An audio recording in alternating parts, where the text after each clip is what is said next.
You know, I feel like nowadays, anytime the word Celestia or heavenly principles are thrown around, they carry a negative connotation with them, and while on some small, insignificant level, I can see why, it was not always this way, and all this anti-Celestia propaganda surrounding us nowadays drowns out a very important question that no one in the main story has answered or even, quite simply, asked. Why did Celestia forsake humanity? There was in fact a point in time in Teyvat's history when the heavens were extremely hands-on, often helping humanity and ensuring they were well taken care of. I mean, hell, it's written in the Tiara of Frost, quote, "Once upon a time, the people of the land could hear revelations from the heavens directly. The envoys of the gods walked among benighted humanity then. The eternal ice had just begun to thaw and the first fires were still new. It was a time of great prosperity, when all was left in the hands of such heavenly revelations. The envoys of heaven said the world would soon enter a new and brighter age. This was predestined, that future immutable." Do you guys realize how cold that last sentence is? Imagine living in a time of great prosperity, only to be told it's going to get better because the heavens decreed it. And I mean, if there's one thing we know about the heavens, is that them motherfuckers always keep their word.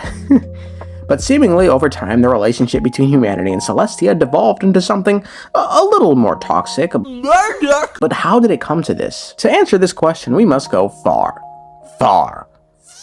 back in Teyvat's history and look at the time period known as the Year of Jubilee. The Year of Jubilee was just about 350 years after Phanes defeated the Sovereigns. He, in the Shade of Life, had just put the finishing touches on Teyvat and created humans, and it was during the Year of Jubilee that all of humanity existed under one unified civilization of which Enconomia was a part of. The heavens' plans for this civilization was simple. Be happy. If there was hunger, the heavens would bring down food and rain. If there was poverty, the earth would bring forth its riches. If melancholy were to spread, the heavens would reply with their voices. The one taboo was to succumb to temptation, but the path to temptation had already been sealed. Okay, let's stop right there. Remember that last sentence, succumbing to temptation. Now let's read about another group of peoples who existed at the same time period in what would now be modern-day Fontaine. Quote, "Legend has it that in the first era, the earliest people were self-supporting in their virtue, needing no laws or authorities. The envoys of the heavenly city walked the earth, and with their guidance the people enjoyed enduring peace, prosperity, and abundance from the ancient days. This heaven-blessed reign lasted countless generations until people grew tired of their inscrutable eternity. Their offspring ceased to listen to the oracles. Instead, they desired things never promised to them by the divine, trying to break free from their fate." These two incidents help to clue us in on what exactly was going on during the early era, because they both did the same exact thing. There was a time of prosperity in both cities, one that Celestia helped to ensure, so much so that humans down below did not need to want for food, wealth, and happiness. This was all taken care of by Celestia. This is quite literally what one would call a utopia. In addition to this, Celestia once had envoys that would act as a line of communication between the two groups. Communication is key, and that is what they got. These good times lasted countless generations until something happened. In Before Sun and Moon, it's written that succumbing to temptation was the one taboo and that the path to it had already been sealed. The phrase succumb to temptation is a bit ambiguous. However, in the history of the decline and fall of Rumeria, it's written people grew tired from this inscrutable eternity, shunned the heavens, and went after things the heavens never promised. So it sounds like people simply became bored with this never-changing world and in turn wanted more than what the divine wanted to give them. In the eyes of Celestia, this was the sin of avarice, so they promptly responded by flooding the early cities of Fontaine. These two scenarios present an interesting philosophical question as it pertains to the balance of free will and divine guidance, which is, whose fault was it? Was it Celestia's fault for creating a utopia in which humans can never grow, or was it humanity's fault for rejecting this perfect society and deviating from the divinely ordained order? And as much as people like to call me a Celestia henchman, thanks guys, thanks! I would like to say this in the defense of humanity. Presumably, free will exists in Teyvat, and humans of their own accord chose to walk a different path from the one set out for them due to their own desire.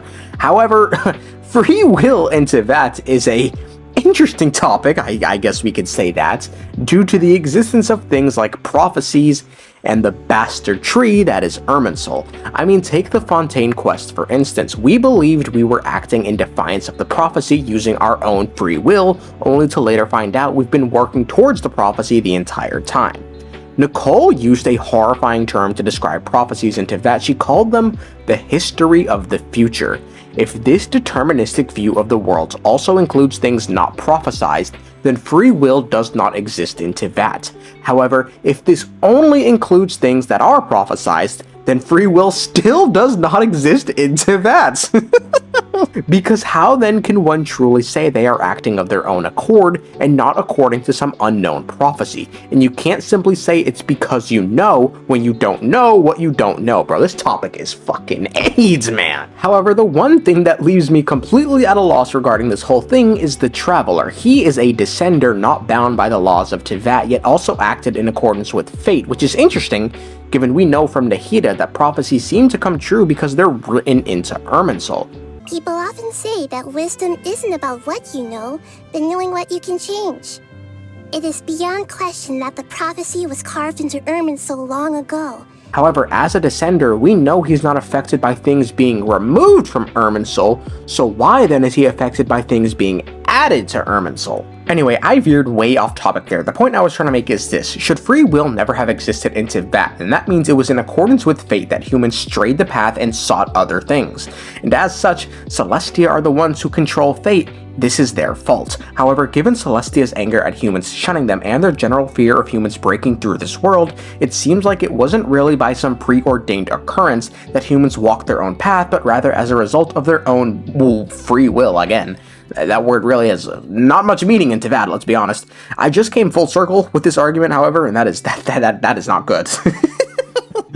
Look, we can talk about free will in Teyvat another time, because that topic is just completely A's to deal with when you factor in Irminsul. The whole point I was trying to make was humans sought things not promised to them by the heavens, and the heavens got mad. So what did they seek? Because whatever it was so bad that Enconomia was blocked from returning to the surface, and entire cities were wiped out. What if they were seeking a wondrous mystery far beyond their imagination and comprehension? To us, you were the abyss. A wondrous mystery far beyond our imagination and comprehension. So if to Conria that meant summoning the Traveler, then what did that mean to the early people? Was there perhaps a descender of their own that they may have summoned? One who could perhaps provide them the necessary framework to break free from the shackles imposed by the heavenly principles? Oh! There was! I always thought it was weird that despite there being a barrier shielding Teyvat off from the rest of the universe, a minimum of 4 sentient beings managed to make their way into Teyvat. We know the Travelers were summoned here, but how did the others arrive? Phanes was the one who set up the barrier, which leaves 2 Descenders' entrance unaccounted for. If humans either knowingly or unknowingly summon the second throne of the heavens, it would then make sense why Celestia forsook humanity from there on out.